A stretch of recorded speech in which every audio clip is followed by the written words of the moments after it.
If you make your way to the last underground chamber, all your questions will be answered. What? What? Well, tell me what that was. What does that mean, Dale? What do you mean, Dale? We won't know. Dale.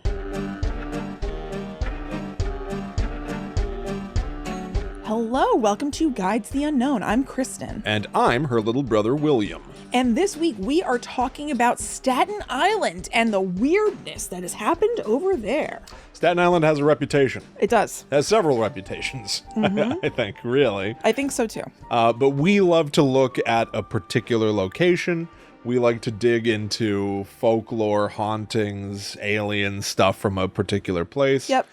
Staten Island for us is like literally a 20-30 minute drive. Yeah, it conceptually, to us, sounds like it'd be further away because it's like a different state or whatever, but it's weirdly close. Yeah. One of the 5 boroughs of New York City. Mm-hmm. And I had a dream that we would hop in the car and go visit a few spots. Yeah. That dream turned to a nightmare. That's right. When we just didn't do it. When we just didn't do it. God, the horror. The horror. Now, Will, before we get into the show proper, I want to talk about, to me, the most famous thing about Staten Island. Oh, okay. Very quickly. Angelina Pivarnik. Okay. Do you know about No, is this going to be... Go ahead. So, Angelina Pivarnik arrived at the Jersey Shore house in the very first episode with her stuff in trash bags rather than luggage or something, All right. which she was roundly mocked for. Pause. Mm-hmm. All right. Thing going through my head, 1. Yeah. I expected a Real Housewife. Instead, we're getting a cast member from Jersey Shore. Right. Okay. What was this about trash bags? Okay. So, she came into the house and she didn't have her stuff in like a backpack, luggage, whatever. She had her clothes and everything in trash bags. Now, Jersey Shore is supposed to be that everybody's from New Jersey, so it seemed like a little bit of a cheat that she was from Staten Island, and people gave her shit about it. However, Vinny, beloved cast member, is also from Staten Island, and he was able to skate. I've never seen a single episode of that show. Really? Not one. I refuse. Okay. And I don't think I ever will. I'll trick you into watching an episode. I'll make you understand. I do think that if you had any ability to defeat me in any kind of game, you could put that on the table. Yeah, I guess it'll never happen. To force me to watch what's going to be on the Jersey table Shore. if I ever beat you in a goddamn game ever again is Sister Wives. So what Will is referring to is that we did, and we've done this a couple times, but the most recent time was that we did a fundraiser drive for ourselves, essentially, called the Demon Drive, which was honestly a really fun hangout live stream party, but was also to show people some of the videos and podcasts that we have on our Demon tier on patreon.com/gttupod. Now, one of the things we did during the Demon Drive was have a little competition, and the way that it worked was that the winner will be able to choose an episode topic for the loser to do. Right. And, likely something that they wouldn't want to do, but they're forced to because these are the rules of the game. I lost horribly. I crushed Kristen beneath my boot heel. Ugh, he really did. But before we even started, we kind of put out what the other one would have to do were they to lose. And I said I would make Will watch Sister Wives. And the chat was electric. They loved the idea. And then I let everybody down by losing. You've put your faith in the wrong champion, audience. You definitely did. I find your lack of faith in me disturbing. But the time after that, then yes, we would do Jersey Shore. Now let me just finish up. All right. To give context. This is what I think of when I think about Staten Island. So she's again roundly mocked for coming in with trash bags instead of luggage. She leaves in episode 3 after being fired from the Shore store for showing up to work very late with a pretend cough. Then she returned here and there over the years, notably for our purposes, when her wedding at the East Brunswick Chateau was filmed, and her bridesmaids, JWoww, Snooki, and Dina, the latter two colloquially known as the Meatballs, roasted her in a speech which put particular influence on stereotypes of her home of Staten Island, drawing boos from the crowd and causing a rift between the friends.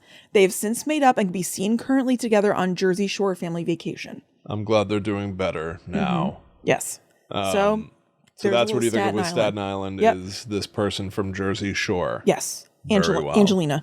I think of Staten Island infrequently. Yeah, I mean, I don't think of it. Yeah, I don't, If you're not going there. Yeah. I mean, I don't think of 49 states frequently. We live in New Jersey. That's true. But this topic came recommended by listener Lauren on Instagram, who recommended a few particular locations and topics to me, which I've done some research into. Beautiful. And who has had some experiences of their own. Yeah, awesome. At these places. So shout out to Lauren. Yeah, Lauren, thank you. Great suggestion, and thank you, because I did find some very, very interesting stuff here. Great. What would you like to do? I mostly have a couple of hauntings and the boogeyman of Staten Island. I think start there. Cropsey. I started with the boogie lady. You start with the boogeyman. The boogie lady. All right, then yeah, we're gonna launch right in, and this is gonna be the first half. Yep. I'm telling you right now. Yeah, that's fine. I just know it will be. That is totally fine. What do you know about Cropsey? This is because it's a tricky topic to cover, and I'll explain why, and I'll lay it out pretty clearly. But just to lay it out immediately, what do you know about Cropsey? So there is a documentary called Cropsey that was on Netflix early on, and I watched it. It said it was about an urban legend or something, and I really liked it. I've seen Cropsey a couple of times, the documentary. If I remember correctly, Cropsey was essentially a Staten Island boogeyman, like you said, who would like steal children away in the woods and or at an abandoned hospital in Staten Island. And that's really all I remember. I vaguely remember who they kind of arrested and all that stuff. It was a man with mental disabilities that they arrested, and that's it. So to be clear, you're saying the story as you know it is, kids went missing, and it was blamed on, it created this urban legend of someone named Cropsey, and then they caught the guy. Yes, sorry. They caught Cropsey. That's basically what you're saying? I guess so, but I don't think they did catch Cropsey. Yeah, it's a very weird story. Right. This is an urban legend in the true sort of like urban legend sense. We've done many episodes now where we're trying to cover at some point every urban legend that ever exists. I expect that Cropsey is probably an entry. Yeah, I would think. So we're gonna the point that I'm trying to get to is that this documentary you're referring to from 2009, which I rewatched myself for the show. Okay. In a very strange place. Where? So I've been busy. I had to. All right. I've been working a lot at Panera. Yeah. I'll just like wake up, take Zoe to school, and then go sit in Panera, sometimes literally for like 8 hours. Yeah. Barely moving. And so I was like, I got to watch Cropsey. Right. Well, I went to the East Brunswick Mall. Okay, great.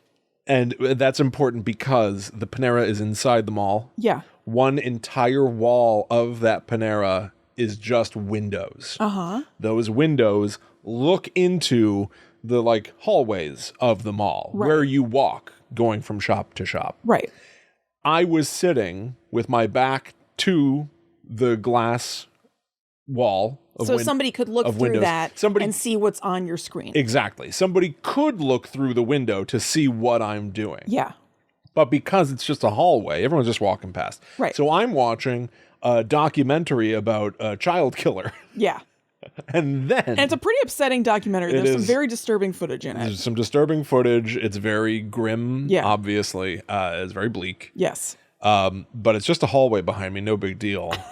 Until this delightful group of about 12 older ladies congregate right opposite the window from me. Yeah. And start unfolding tables and chairs to have lunch together where they can knit. It was like that's cool. It was like a Thanksgiving feast. That's nice. They were all sitting there. And so then I had to shimmy my iPad to hide Because now they're camped out. Right. Where they could just turn their head and see a nightmare. Totally. And so it occurred to me that I was increasingly looking sketchier and sketchier as I'm like slumping and crouching and hiding my screen. Was there no other like corner you could go to or whatever where that's just a wall behind you? I'd have to like pack my stuff and take a handful of steps over there. Who wants that? To achieve that. Yeah. But so I did, it's just like the image of like, if you're ever like, ew, what's that person doing? Right. I was watching a documentary about child murder in public. It's so strange. I feel like that comes up on How Did This Get Made a lot because they watch movies on planes a lot. So it'll be something completely wacko. And they're like, I'm trying to shield other people from seeing what I'm watching. I easily could have looked a little nuts. That's really funny. But so this documentary, which I think put Cropsey on the map in modern pop culture speak, starts by saying, like, I grew up on Staten Island and I heard the story of Cropsey and I thought it was just a legend until the legend came true. Right. And from there, it essentially gets mushy and it becomes this expose about a guy who is said to have abducted and killed kids in Staten Island. His name was Andre Rand. And it's a fascinating story. I recommend the documentary. Yeah. But it does something strange, which is Cropsey suddenly is, to most people it seems, not just an urban legend. Right. But a literal person. Yeah. Cropsey is Andre Rand, this man who's in jail, will be for the rest of his life. Right. He is Cropsey now to most people. Yeah. But the real story is far more aligned with every urban legend that we've talked about to this point of like the babysitter and the man upstairs. There are theories of like maybe there was a real case that was sort of the wellspring for that story, but no one knows. Yeah. You can't tell. It could literally just be stories that people told each other. Right. That gathered moss and changed over the course of a million tellings. That's what Cropsey is. Yeah. Cropsey is a rumor without an origin. Yeah. So here's the real Cropsey stuff. In some stories, some of this is from how the documentary set Cropsey up. Yeah. He's the Staten Island boogeyman. In some stories, he's in the woods waiting for anybody who happens to, wander into his path, where he's got a hook for a hand. Oh, I remember that. Very Candyman. Yeah. Right. Or he's said to have been a doctor with a huge knife. Oh no, a huge knife. A huge knife, not just a regular knife. Or he wielded an axe. Or he lived in the basement of an abandoned tuberculosis hospital in the center of Staten Island. We're getting closer and closer to the Cropsey crime stuff. Or his wife left him and he went nuts. Or he always wanted kids, so he started to take them. Yeah. There's always like a million origin stories. A million origin stories, which is the stuff that I truly love. Yeah, totally. Once it becomes the story of Andre Rand, who was committing crimes that echoed the Cropsey story. Once it becomes the true crime documentary about his crimes, it's fascinating. Yeah. But it weirdly takes what is usually urban legends are innocent stories. Right. Innocent little cautionary tales that you can have fun getting spooked by. Yeah. Yeah. And not that you can't gatekeep Cropsey, but I can see that like what had been a story is now like, ooh, it's like a seedy, makes you want to take a shower, disgusting crime tale. Right. It's morphing into a real life thing. Which is so odd. Yes. So don't go into the woods. Don't go by the lake. Don't do this. Don't do that. Cropsey is there and he's waiting for you. Now, I have some thoughts about the name Cropsey. Okay. In the documentary, a Dr. Bill Ellis, who's a professor of folklore from Penn State, just says Cropsey, for some reason, became the generic term for a maniac in Boy Scout camps up and down the Hudson River region of New York State. So it would have made perfect sense for the story of a maniac who was hiding out in the woods, who had abducted and killed little children, to be called Cropsey. What he's saying is people have been saying Cropsey for a scary man in the woods for a long time. Yeah, it's not like a person. Yes. Why? Yeah. As I was watching Cropsey, and I was like talking to Allie about it a little bit, I tried to text her that I was watching Cropsey, and autocorrect flagged the word because Cropsey's not a word. And it suggested, oh, you're trying to write corpse. Oh. It was the only time that I noticed, and I haven't heard other people reference this, and I don't know that it doesn't necessarily mean that it holds water. Yeah, but interesting. Cropsey is very similar to corpse. Cropsey. Yeah. Oh my God, his name is Cropsey. Look out for Cropsey. Yeah. Maybe that's how you can like rebrand the Cropsey legend to make it less seedy and disturbing. Be like, yeah, Andre Rand is Cropsey. I'm talking about Corpsey. Yeah. He's my original character. He's my boogeyman. The boogeyman for me. That's right. My friends. Finally. Corpsey. A boogeyman for me. It's the commercial. Corpsey. Yeah. Ask your doctor about Corpsey. But so I do think that there is something to me, like even just lyrically, like why of all things is this word the one picked for the boogeyman? Is it just a made up word? I even dance with the idea of accents where it's like, yeah, there's a corpse found out there. A corpse, a corpse, a corpse, a cropsey. Like it just sort of morphs from corpse to crops. Some weird Twin Peaks Red Room stuff. Yeah, I don't know. But I found something even stranger than that. All right. There's a place that would later become Brooklyn. We're talking about the 1600s. Okay. Called New Utrecht. Beautiful name.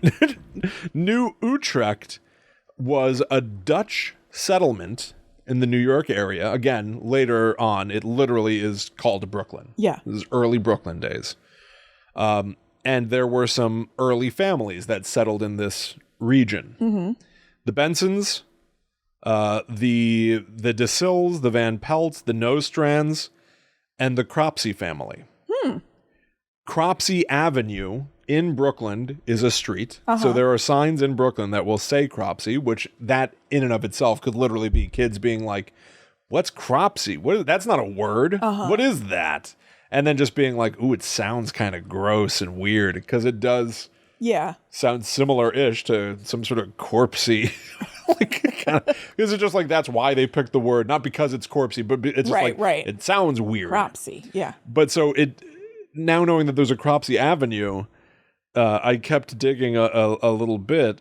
The Cropsey family from the 1600s seems to have remained in the area because I found a reference to an artist from the 1800s named Jasper Francis Cropsey. Okay. Tight name.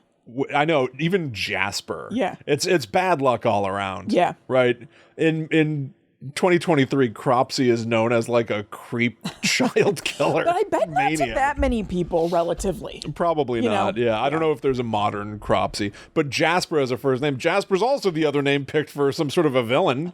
Right? Yeah, it is usually a villain name. Jasper and Horace from 101 Dalmatians. Sure. They're little lackeys. Jasper Cropsey is a double whammy of villainy. Name. Yeah. But so basically just maybe these are just people. They're just people. Of course. They were early Dutch settlers in the region, and now their legacy is that they are madmen hiding in the woods, and it's the shorthand in that region. Yeah. For some sort of a sick an abductor. Sycophant hiding in the trees. Oh my God. I did think that I'm going to dwell on Andre Rand very briefly, just because the story is interesting and because this is what most people, if they're aware of Cropsey, it is what they think of. So I do think that it's worth at least covering it to some extent. So there's I liked this quote that I thought was interesting. There's this guy, Jim Callahan, in the documentary. He's a former editor of the Staten Island Eagle, presumably a newspaper. Yeah. And he says, Staten Islanders like to find easy scapegoats, but not the real ones. We don't want to think too deeply about what all this means for our society. He even talks about how the newspapers referred to this guy, Andre Rand, who was living in the woods of Staten Island. There's this place called the Willowbrook State School. Yeah. And he worked there as something of a groundskeeper or janitor. And Willowbrook had this tremendously terrible, I mean, the expose was important, but it exposed Geraldo Rivera got his big break by sneaking into Willowbrook and shooting footage to show how deplorable the conditions were there. Yeah. It was a state hospital for the physically and mentally disabled, differently abled, handicapped, whatever term they end up using in every one of these sources. But so this place was eventually shut down. And even this fed the Cropsey kind of myths where it's like, well, now all these people are just out in the world. Yes, that's Some right. of them may have returned to this now abandoned hospital. Right. Including this Andre Rand, who worked there.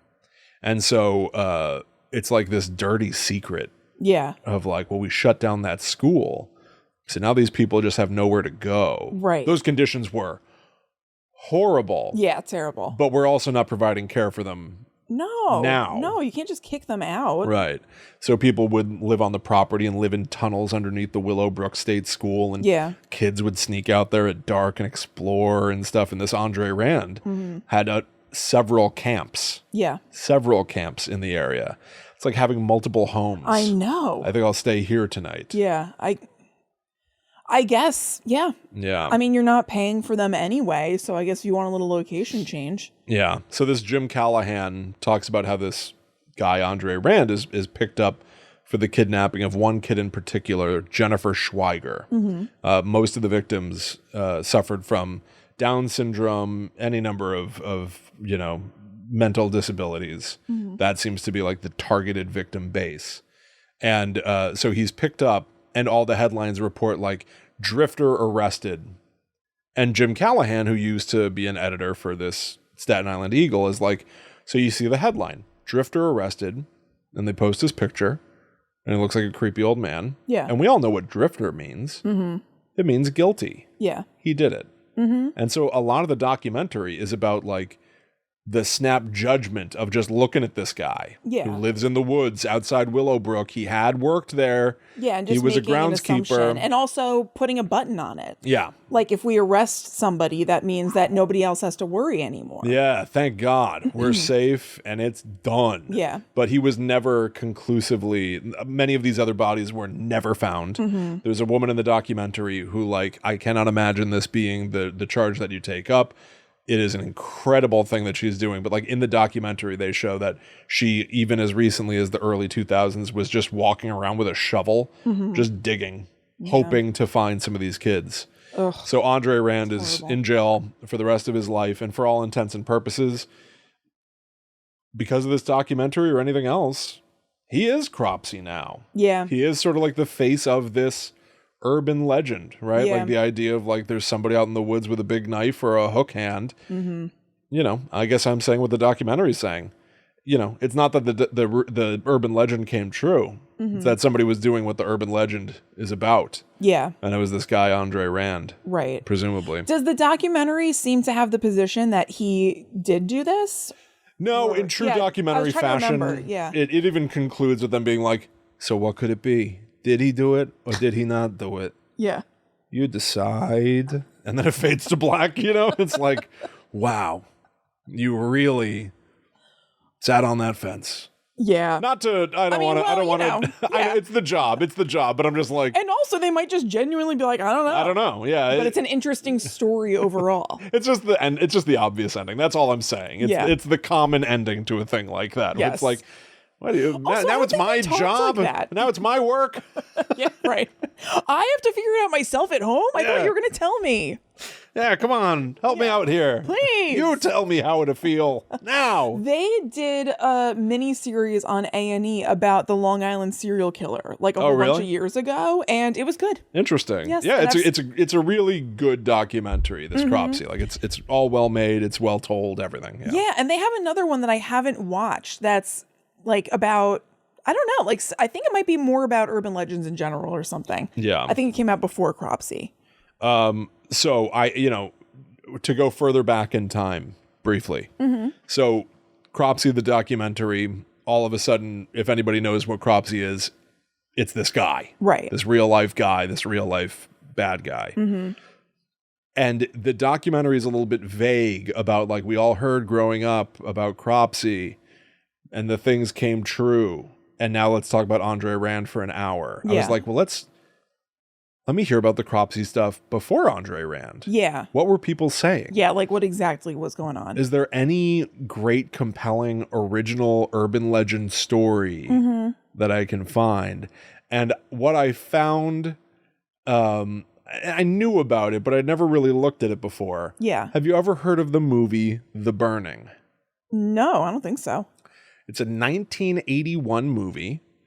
It is literally, it opens, one of the first lines is this. Oh no, I think this is literally the opening line. Okay. This is boys in their bunks in the middle of the night at a camp. Mm-hmm. It's Friday the 13th. Oh, okay.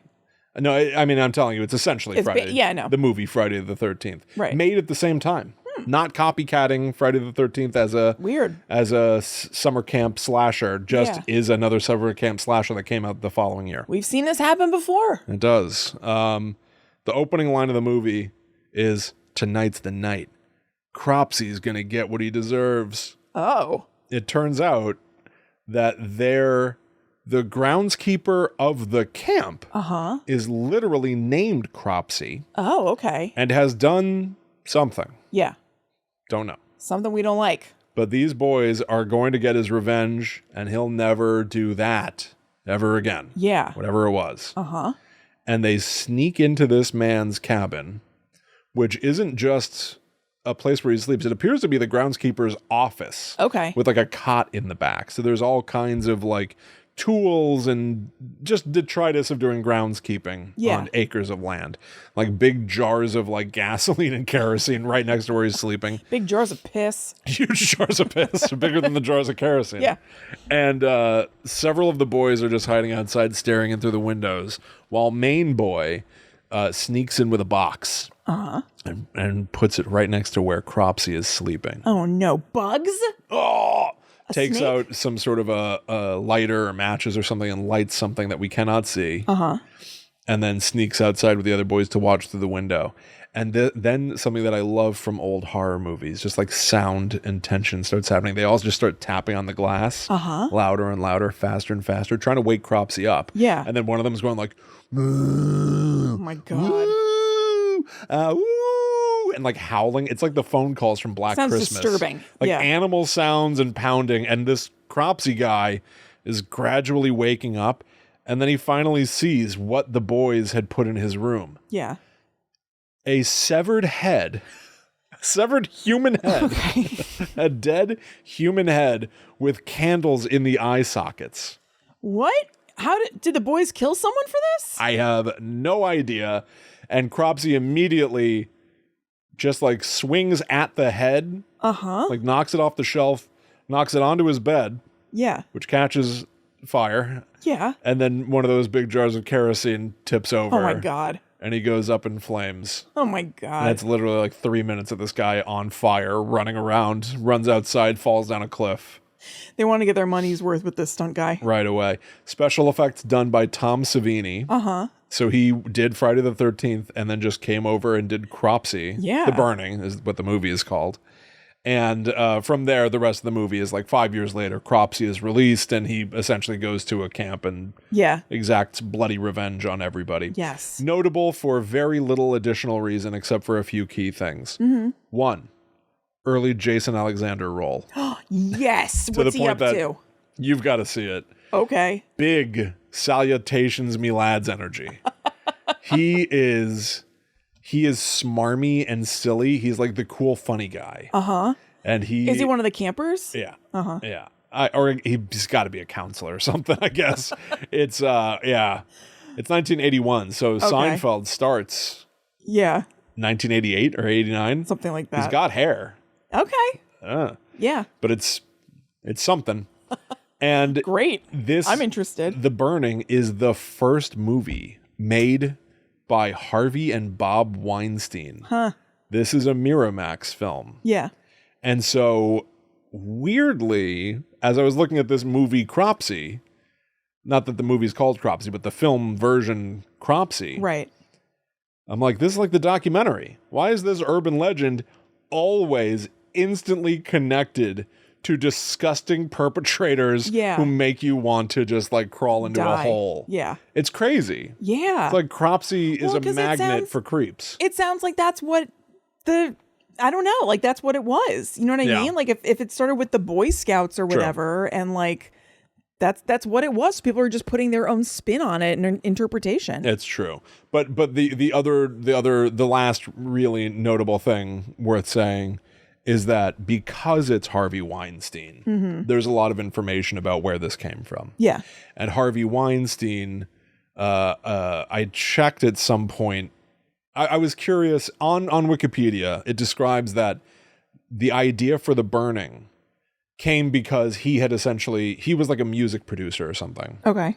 And he was like, wow, look at Texas Chainsaw Massacre. What is this? People are really liking that. Halloween. What is that? We could do that. Yeah. Which is exactly the same as the producers of Friday the 13th.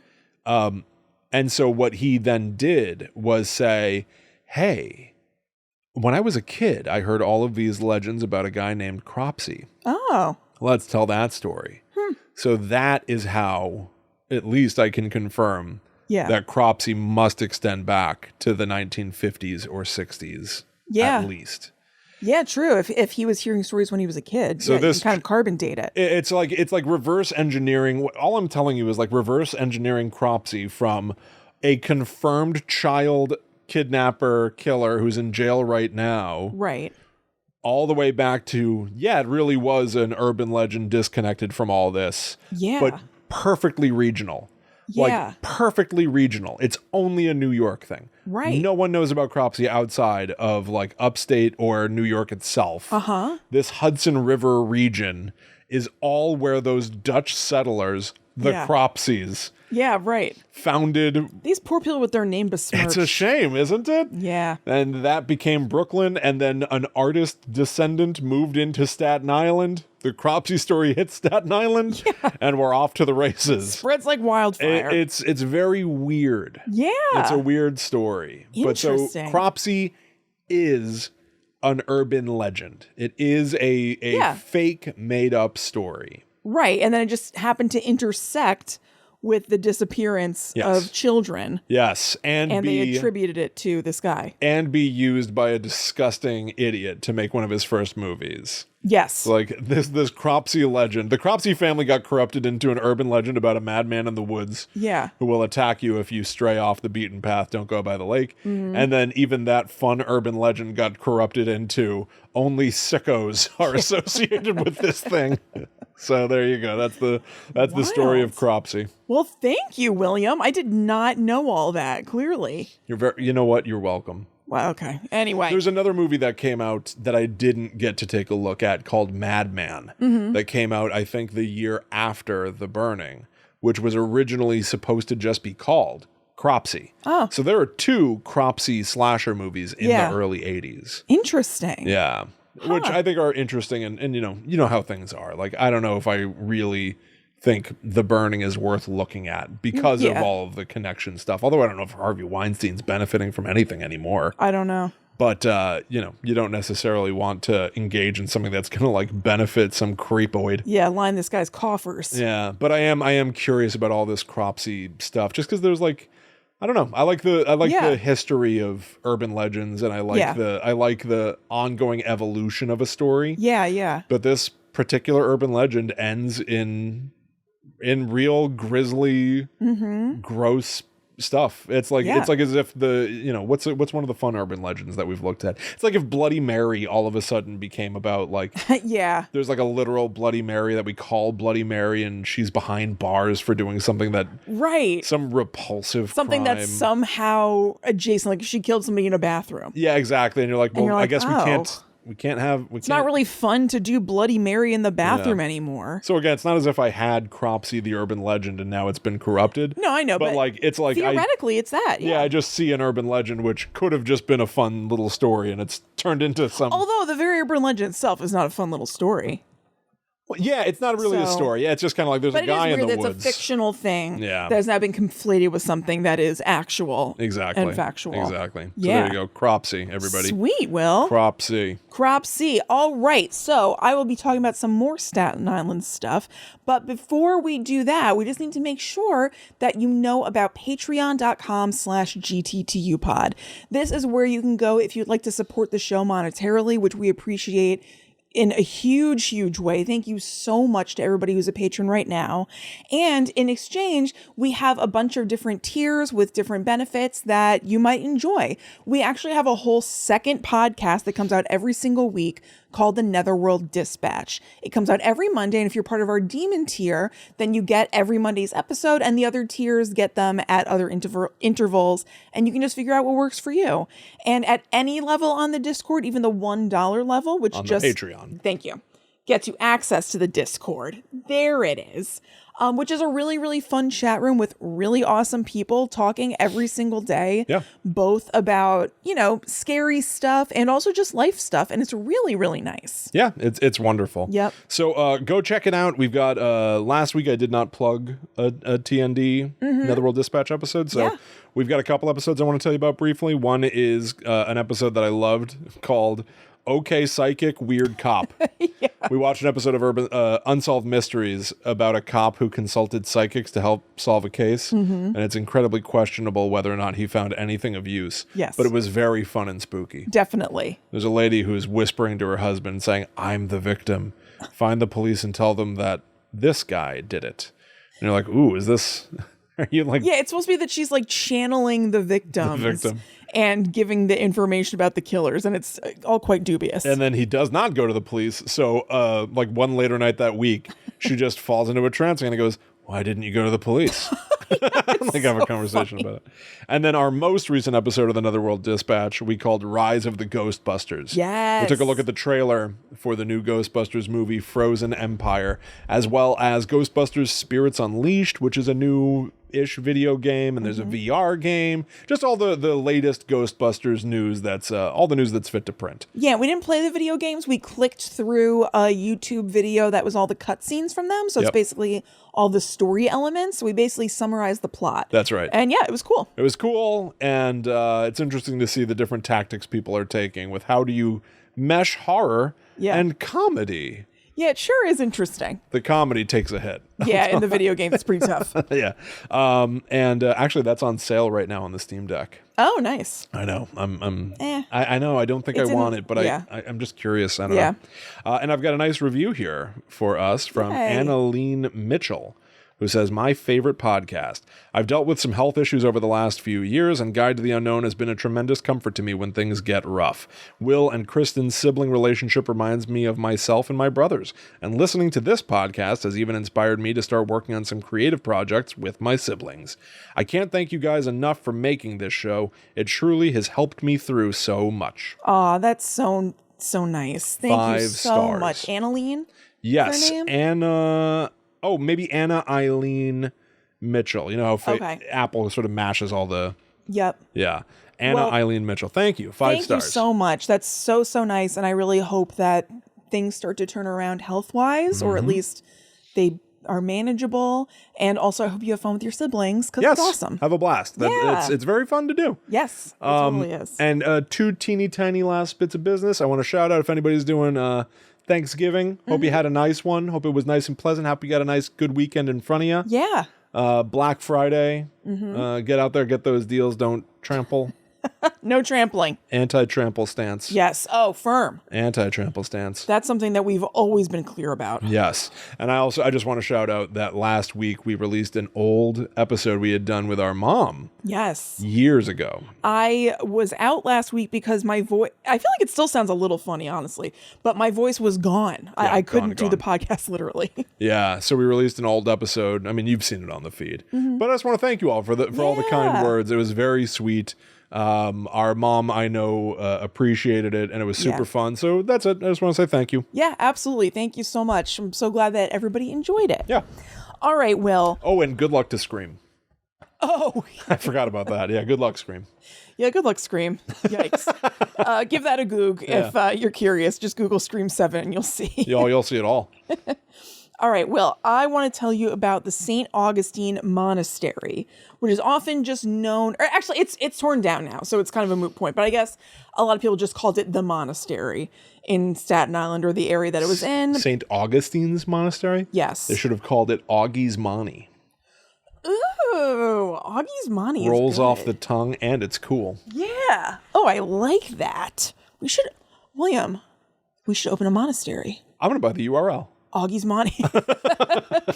Okay, so this place was first opened as a boys' school in the 60s, the 1960s. It's actually not that old. And then it was later used as a monastery until closing in the 90s. And it was demolished in 2005. But before that, it was conveniently located across from Wagner College. And at one point, they talked about renovating it and using it for student housing, which is spooky and fun. Yeah.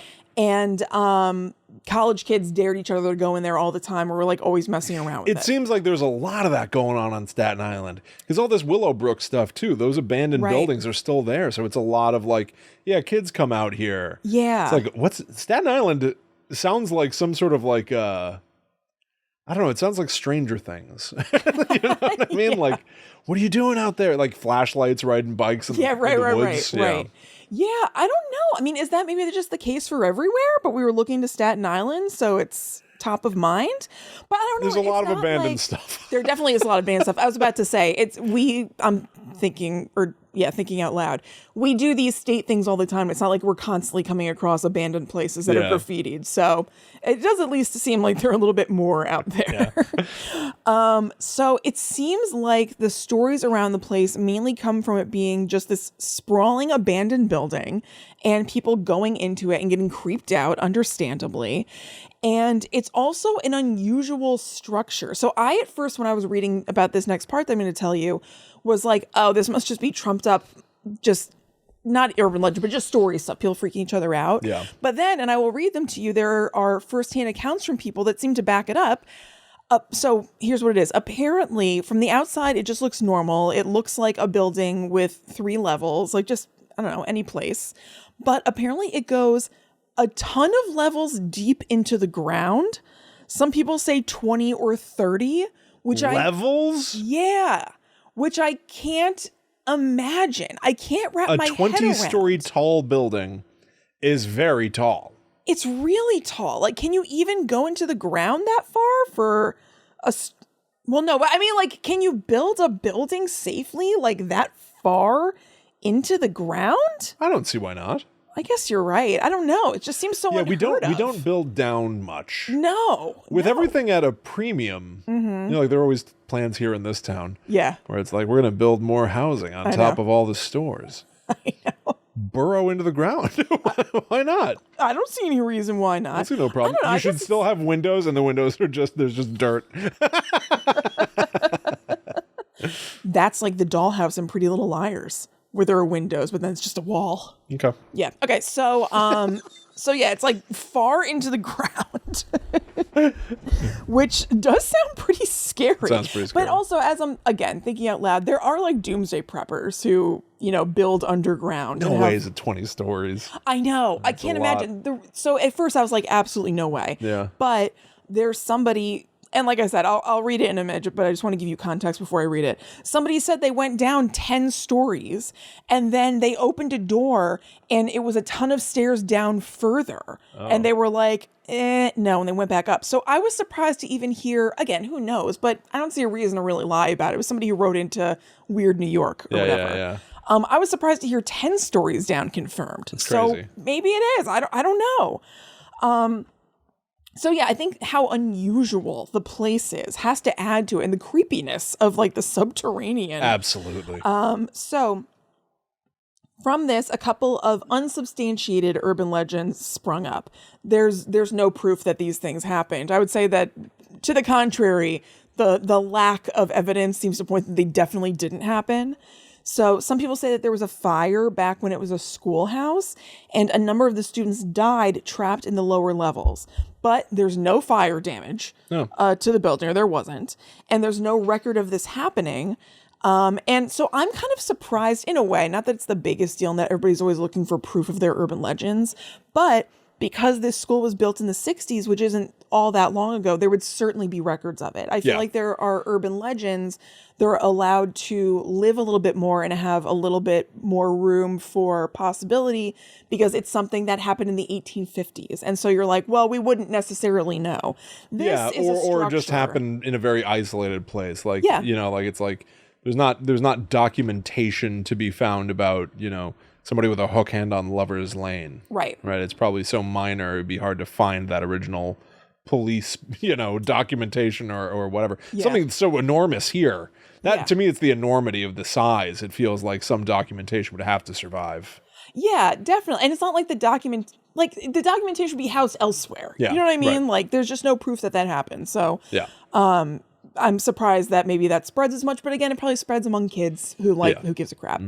The other big one is that when it was a seminary or a monastery, that a monk went mad, and over time. So also I saw different accounts of this. I saw some places just not reference it at all, but it seemed to imply that the monks who lived in the monastery lived in the upper levels. Like, why would you not? Okay. Just the normal part of the school. Closer to God.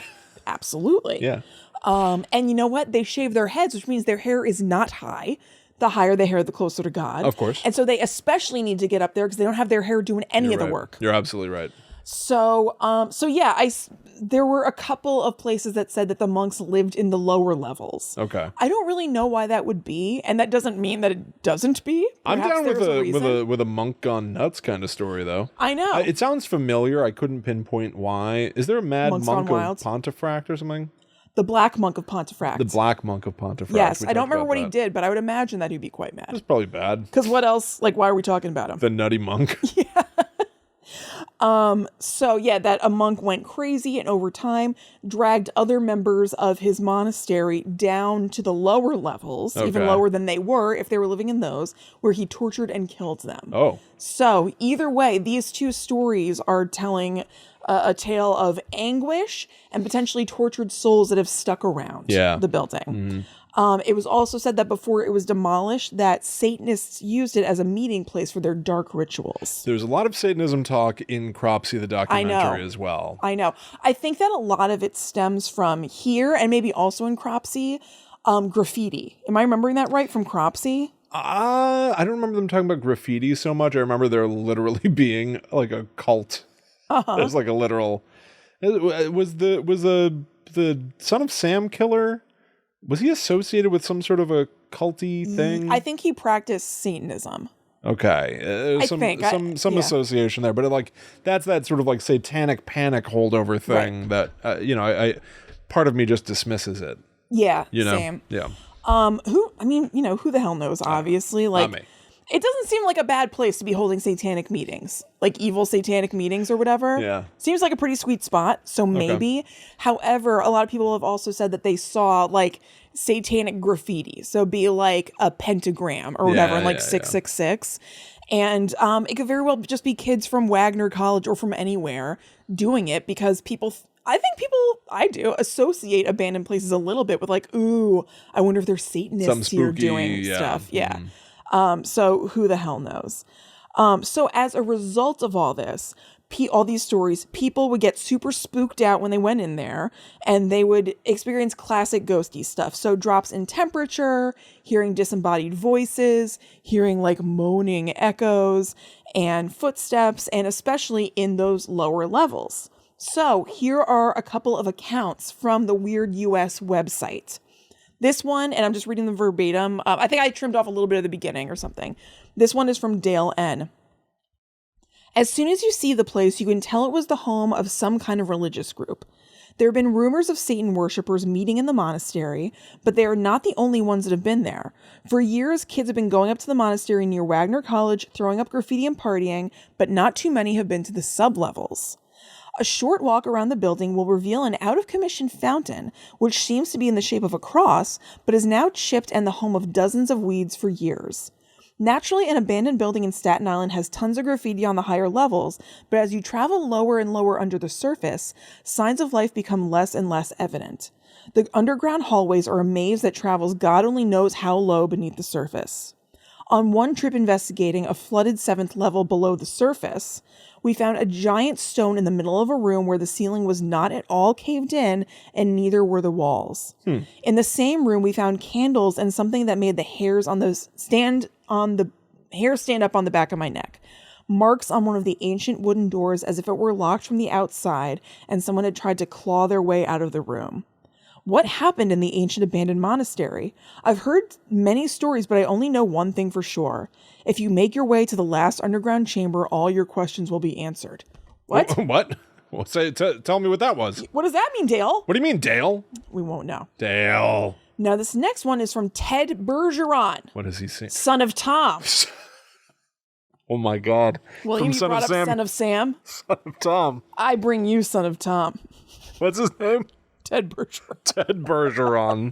If anybody doesn't know who Tom Bergeron is, he took over hosting. Yeah, right. Who doesn't know? He took over hosting America's Funniest Home Videos from Bob Saget, right? Yeah. Yeah, okay. And also, I think he hosted Dancing with the Stars for a while. Yeah. Tom Bergeron. Son of Tom. Son of Tom. Okay, so my father, Tom Bergeron, would not be very happy to hear about this. Okay, from Ted Bergeron. I was a postulant at Augustinian Academy from fall of 1964 through spring 1965. So, does that mean there? Yeah, I sounds think so. Yeah. Yes. Okay, I'm sorry. The next sentence. I forgot what I did research already. This is the same building you know as the Staten Island Monastery. I have the yearbook and of course recognize the monastery right off. In 1966, the postulants were moved to Melbourne Prep in Pennsylvania and the school was shut down.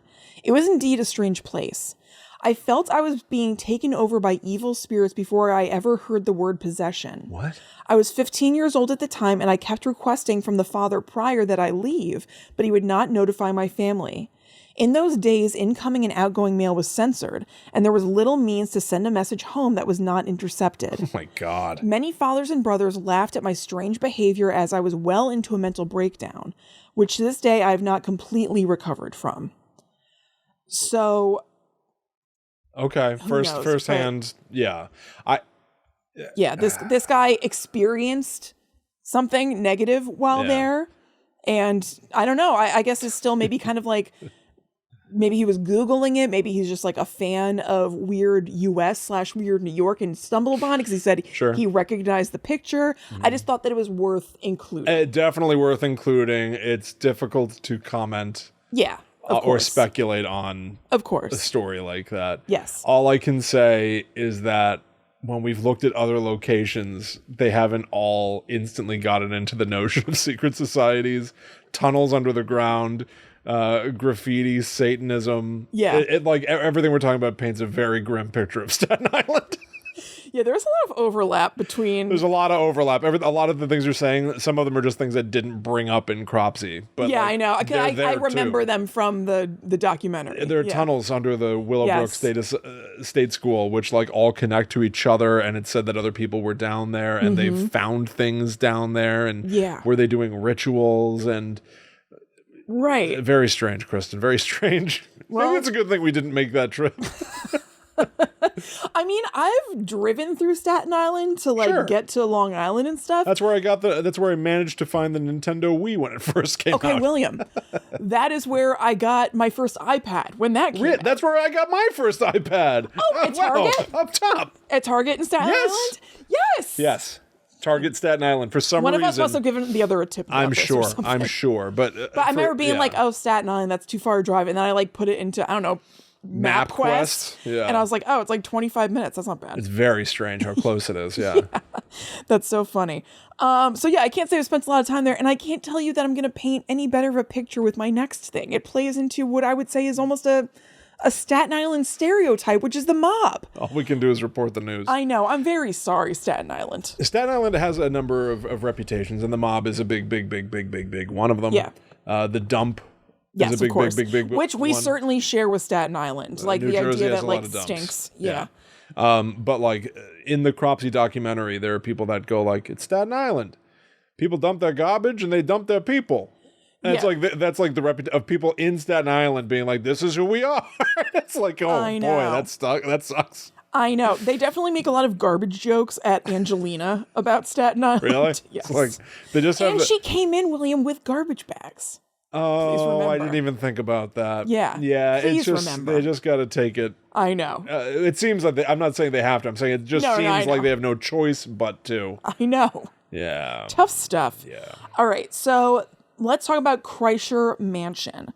So this topped the list of a lot of most haunted places, like sites that I found. And first of all, it looks very spooky. This place is still standing.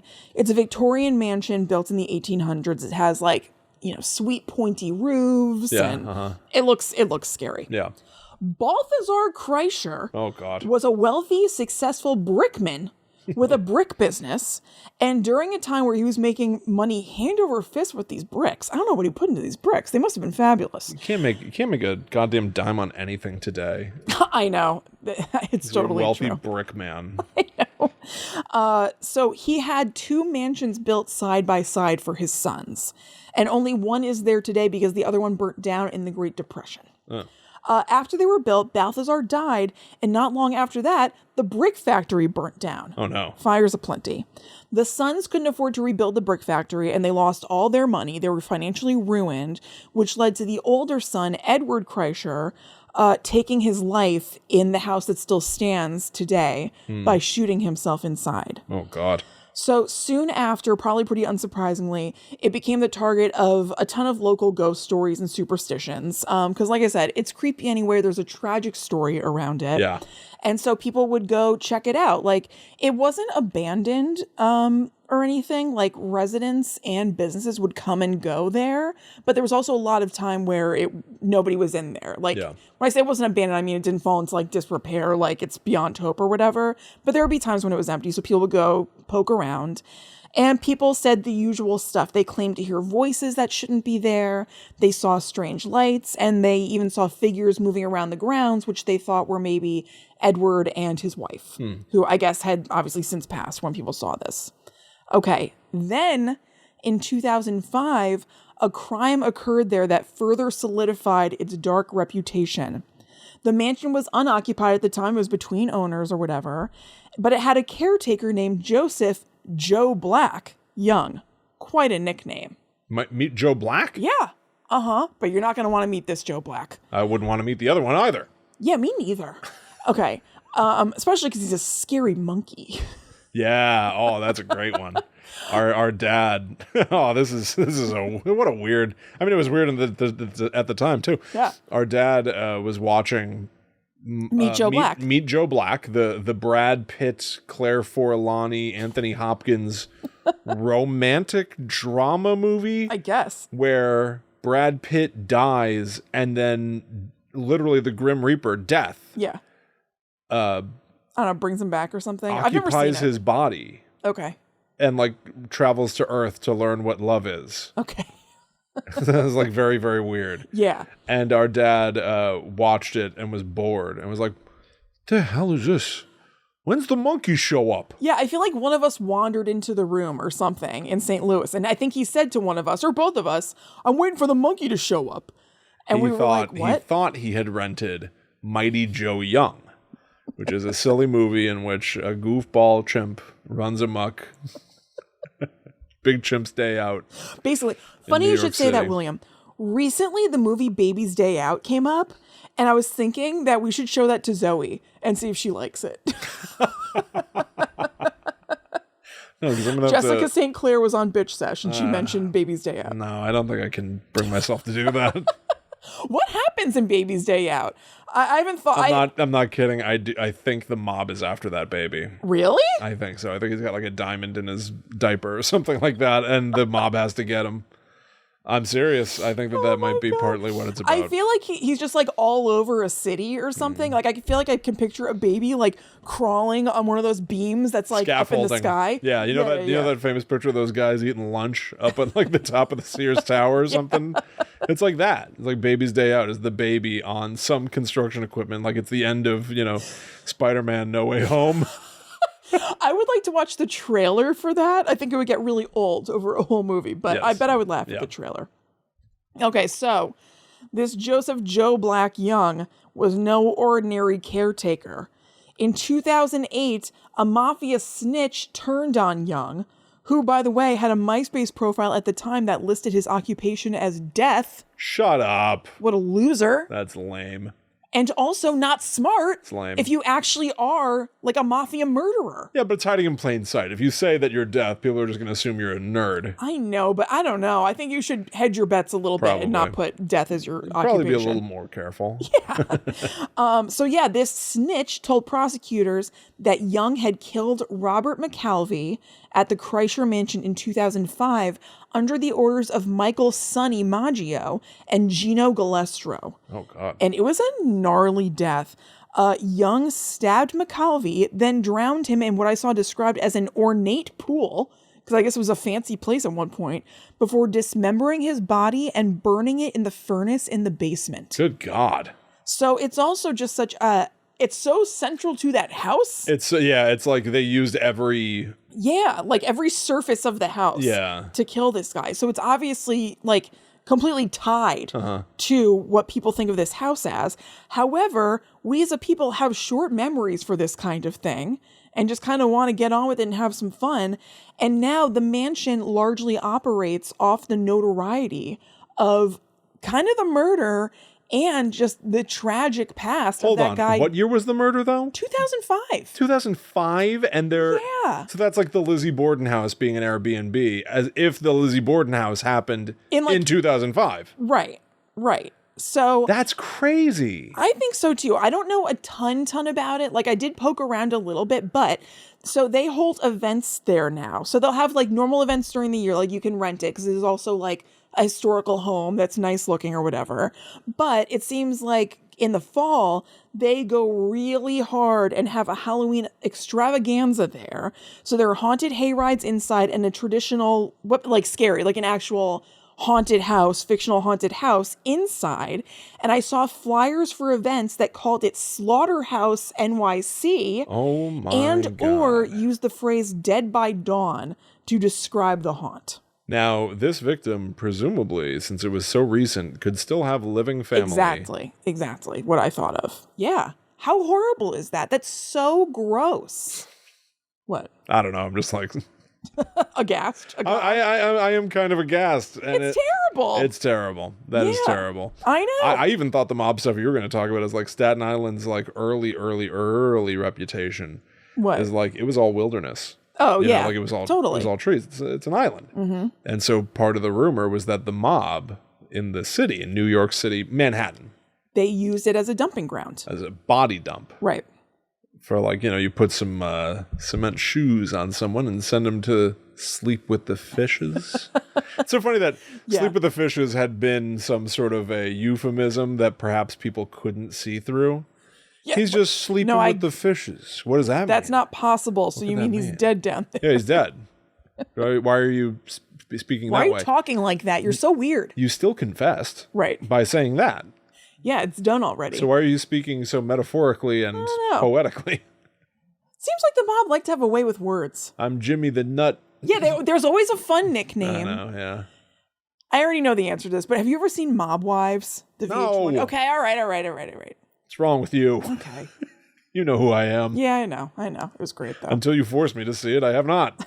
I got to win one of these goddamn competitions to make it happen. All right, Sister Wives #1. It's not happening. Jersey Shore #2, and Mob Wives #3. You have to meet Dorita Devanzo. The best chance that you've got at beating me is if the winner is decided by a vote. Yeah, you're right. That's the best chance you've got. I know. And Will's not even just being cocky. He always wins everything. He's like very competitive. I'm not going to hold really back. Good at he's good at stuff. Well, no, it's not. I appreciate you saying all It's of that. true. But also, you couldn't stop yourself from you haven't blinked longer just there than when we were doing a competition. I got really in my head about it. I couldn't do it. I just couldn't. You cave under pressure. So yeah, I do. So that's really what it is. That's what I'm saying. I'm not beefing myself up. I'm saying it's both. You can't are handle very good at things.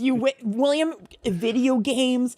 Any competition. As if that is some sort. Oh, you say that as if that is some sort of positive attribute. He is so good at video games. I think it is. Wowie. You're good at them. So it's that, and also that I buckle under pressure. You buckle. Yeah, I buckle. You buckle like a belt. I buckle like fat removal. Do you know about that? Buckle fat removal. Oh, buccal? Oh. I thought that was how it's pronounced. I did too, and I heard somebody say it, and they said buckle, so I thought that's what it was. People say buckle, and I believe it to be buccal. I thought it was. But if people are saying buckle, now it's buckle. I don't know. But crazy. Sometimes when we cover a place, I feel like the conclusion is like, well, that was fascinating, and we covered this place the way we've covered many others, and we all see that we've given it its due. All of these places are alike in that we all have. What an interesting and rich culture this place has. Like Staten Island. I know. I'm sorry. It's not our fault. I know, you're right. It's not. I'm sure there's tons of lovely stuff. It's not our fault. No, it's not. These you're are right. the stories. We're reporting on the news. We're reporters right now. It's true. But I do obviously want to once again shout out Lauren, who on Instagram suggested this topic. I do have 2 other topics that are not going to make the cut in this episode, but I will be saving them. Beautiful. Probably for the end of the year. Maybe we'll do another sort of like a roundup of things we couldn't get to on the show, and maybe those stories will paint a prettier picture. Absolutely. Well, you say maybe. You research them, do they? I got so swept up in Cropsey, I don't even remember. I've got so much on all these other places, but my life has been Cropsey Central and Thanksgiving Central. Yeah. Turkey and Cropsey. Thank you for that. I will be benefiting from your work on Thanksgiving. As will I from yours. Well, we'll see. Why? Did you already screw up? No, I didn't. But I screwed up the green bean casserole last year. No one remembers but Kristen, but she's been really beating herself up about it. No, I really haven't been. This week is my redemption. Kristen told me in gruesome detail what had gone wrong with the green beans 365 days ago. It was because I got cocky. I read the recipe and everything, but I was like, oh, I know what happens here. You mix the soup with the green beans or whatever, and you top it with the onions, and then you put it in the oven. No. You do that mixture, you put the green beans in the oven for a while, then you top with the onions, and then it goes back in. So because I did it all at once, in order to get the onions on the top crispy, I had to bake it for much longer than you're supposed to, which made all of the liquid of the soup evaporate onto the green beans, leaving just these sticky little parts of like dehydrated mushroom soup left. It was like a speckled green bean casserole. It was weird. Dehydrated soup is an oxymoron. There is no soup. It's gone. Yeah, you're right. So we'll see. I'll grade how you do. No, this year I got it. But thank you, everybody, for hanging out with us. We hope that, if you're listening to us record live, as many people do, we hope you have a great, great Thanksgiving, if that's your kind of thing. If you're listening to this on Friday or in the future, we hope you had a nice Thanksgiving and a great weekend and a great life and a great day. All of it. We appreciate you. Yeah, we do. All right. Well, we will see you soon. As I said before, you can go to patreon.com/GTTUpod if you want a ton of stuff to listen to on all your long family drives for holidays. Yeah. To escape to and listen to a little bit in the bathroom, whatever you got. We also hear that a lot of people listen with their families. Yes. Introduce grandma. Yeah. Does she know about Cropsey? Let's find out. The kids know about Cropsey? Tell them before bed. Yeah, let them know. Yeah. Patreon.com/GTTUpod at GTTUpod. Chrissy is at Chill and Kristen. I'm at The Myth Traveler. We'll see you next time. But until that time comes, we must travel. Back to the netherworld go we.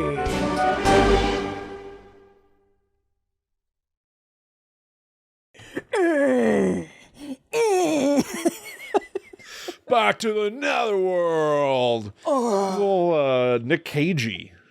Yeah. Little Nick Cagey in there. I'm really into German impressionism. Yeah. Oh, that explains it. Yeah.